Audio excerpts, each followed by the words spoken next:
ከኢኮኖሚው ዓለም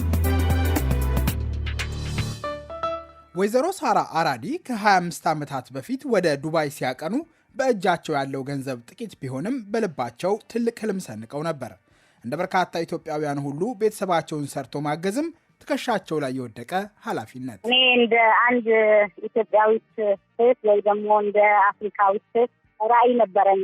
ከሀገር ወጥቼ ቤተሰቦቼን ለመርዳትና ራሴን ለመቀየር ዓላማ ይዤ ይህንን ይዤ ነው የተነሳሁት። መጀመሪያ ከሀገር ስወጣ ብር አልነበረኝም ወይ ደግሞ ይዘው የመጣሁት ነገር አልነበረም፣ ግን ራዕይና ህልም ነበረኝ። ከዓመታት መታተር በኋላ አልሀበሻ በሚል መጠሪያ ስም የከፈቱት ምግብ ቤታቸው በተባበሩት አረብ ኤሚሬቶች ከተሞች ተስፋፍቷል። እዚህ የደረስኩት ትዳሬን አማረኝ ሳይል ባሌን ትቼ ልጆቼን በሞግዚት እያሳደስኩኝ ራሴን ሰውነቴን አበላሽቼ 24 ሰዓት ሳልተኛ 2 ሰዓት 3 ሰዓት እንቅልፍ ሳይወስደኝ መንገድ ላይ ተኝቼ ነው ይህንን ሁሉ ምግብ ቤትና ይህንን ሁሉ ስራ የሰራሁት። ምግብ ማብሰል የሚወዱት ወይዘሮ የመጀመሪያ የንግድ ስራቸው እንዳሰቡት አልሰምረም።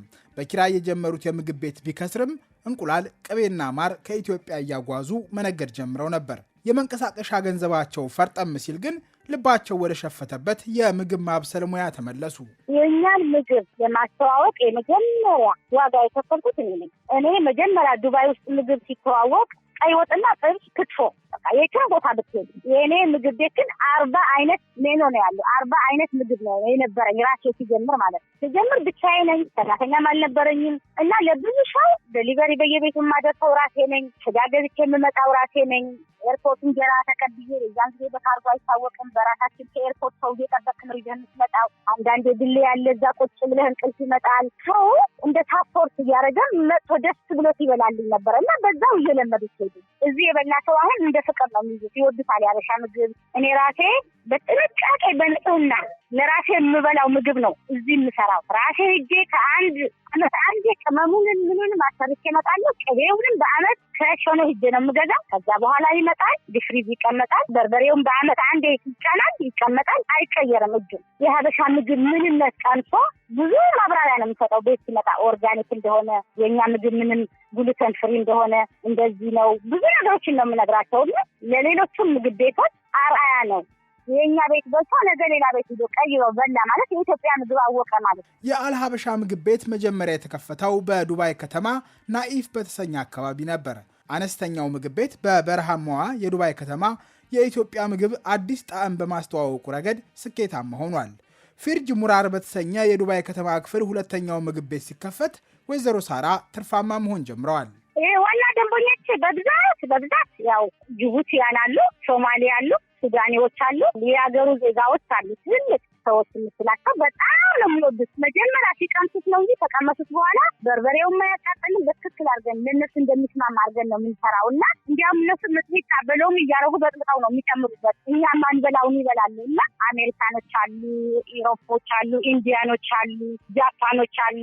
የውጭ ዜጋ በብዛት ነው የሚመጣው። በብዛት 20-30 እየሆኑ ነው የሚመጡት እና በጣም የእኛን ምግብ እዚህ ሀገር እርግጥ እንደ አሜሪካ ስታይ የሆነ ምግብ ቤት ገባ የሀበሻ ሙሉ ፈረንጅ እንደሚቀመጥ እኛ ሀገር በፊት 2-3 ሀበሻ እንጂ ነጭ የሚባል አይታየ ነበር። አሁን ግን በጣም የእኛ ምግብ በዓለም እየታወቀ ነው። እዚህ ሀገር ደግሞ ሞር ከሌላው ምግብ የእኛ ምግብ ነው እየተወደደና በጣም እየተመገቡት የሚገኙ። እንደ ዱባይ ሁሉ የመካከለኛው ምስራቅ ሀገራት የተሻለ ስራና ገቢ ለሚፈልጉ ኢትዮጵያውያን መዳረሻ ሆነዋል። የኢትዮጵያውያኑ የስራ ሁኔታና አያያዝ ግን ሁሌም መልካም አይደለም። በአሰሪዎቻቸው የሰብአዊ መብት ጥሰት የተፈጸመባቸው፣ ሞትና የአካል ጉዳት የገጠማቸው በርካታ ኢትዮጵያውያን ናቸው። ወይዘሮ ሳራ ግን ዱባይን እንደ ሁለተኛ ሀገራቸው ይቆጥሯታል።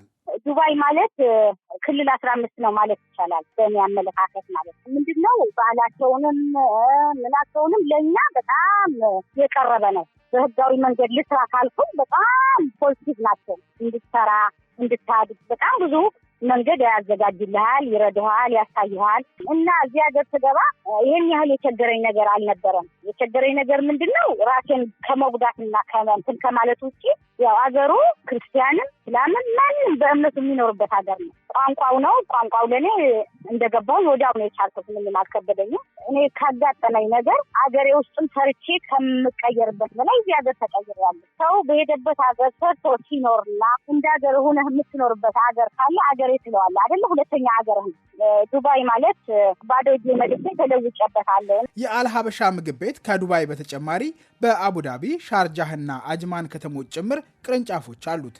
ለደንበኞቻቸው የሚያቀርቡትን የምግብ ጥራት ለመጠበቅ ለሰራተኞቻቸው ስልጠና እንደሚሰጡ የሚናገሩት ወይዘሮ ሳራ ጥብቅ አስተዳደር ለስኬታቸው መሰረት እንደሆነ ይናገራሉ። ይበታፊ መሆን ያስፈልጋል።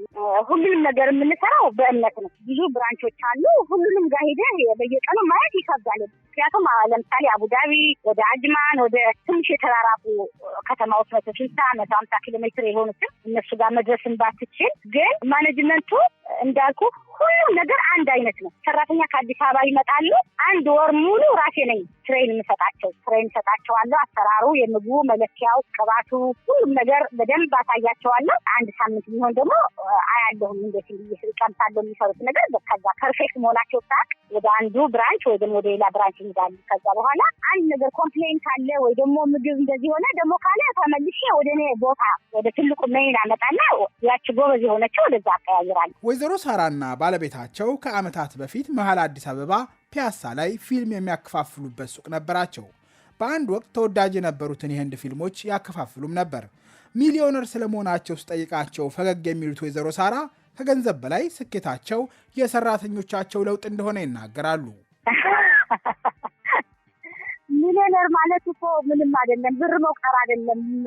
ሚሊዮነርነት ሰው ልጅ ሰክሰስፉል ከሆነ ያ ሚሊዮነር ማለት ያ ነው። በእኔ አመለካከት በቃ ሀሳብህን ስታሳካ ሚሊዮነር ሆንክ ማለት ነው። ጥሩ ሆኗል። ግን ይህን ያህል ሚሊዮነር ነኝ የምለው በቃ የኔ ሰራተኞች ሰክሰስፉል ከኔ ጋር ስር የነበሩ የራሳቸውን ከፍተው እነሱ ደግሞ እንደኔ ሲሆኑ ሳይ ሰው የተቸገረን ስረዳ በህይወቴ ውስጥ እኔ ባለፍኩበት መንገድ ሰው እንዳያዝ ጥሩ ነገር ስሰራ ነው ሚሊዮነር ሆንኩ ብዬ የማወራ። ብር ስለቆጠርኩ ብሩማ ተቆጥሯል። ኦልሬዲ ሚሊዮነር ሆንኩ ቆይቻለሁ።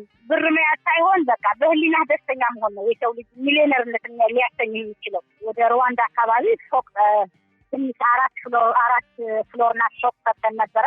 ናቱርስ ህንጻ ምሽባል። አሁን ደግሞ ያው ቤቱ ኮመርሻል አጠገብ የሳምበል ሚሩት ይሰር የነበረ ቦታ ገዝተን እሱ ላይ 17 ፎቅ ወደ ላይ ይጨርሰናል። አሁን ኦልሬዲ ሊከራይ ነው ይጨርሰናል። ከሱቆን ደግሞ አሁን በመቀጠል ሌላ ትዊን ታወር ማለት ሁለተኛ ፎቅ ፈረስ ፍሎር ላይ ደርሷል። ሀገራችንም እየሰራን ነው። አንዳንድ ልማት እያለማን ነው። ወይዘሮ ሳራ አራዲ ዛሬ ከደረሱበት ስኬታማነት ጀርባ ልፋታቸውና የከፈሉት ዋጋ እንዳለ አይዘነጉም።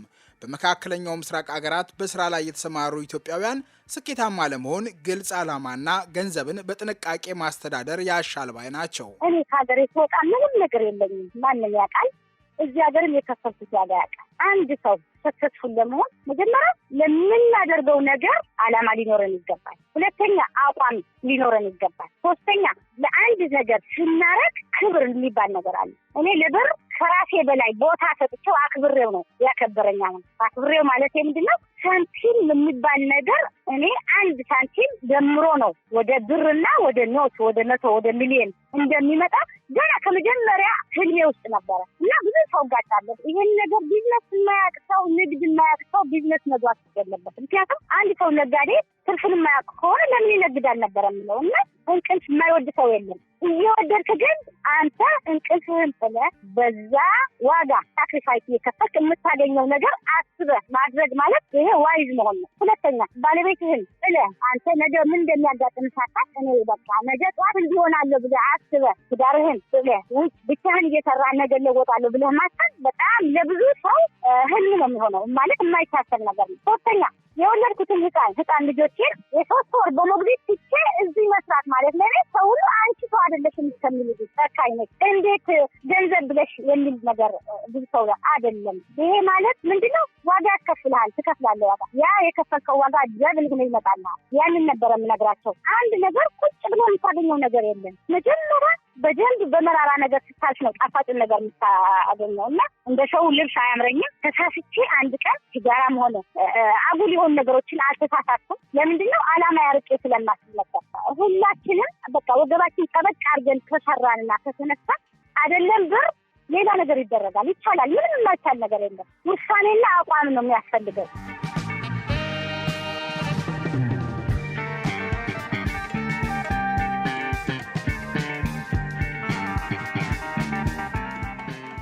አድማጮቻችን፣ የዛሬው የከኢኮኖሚው ዓለም መሰናዶ ተጠናቋል። እሸቴ በቀለ ነኝ። ጤና ይስጥልኝ።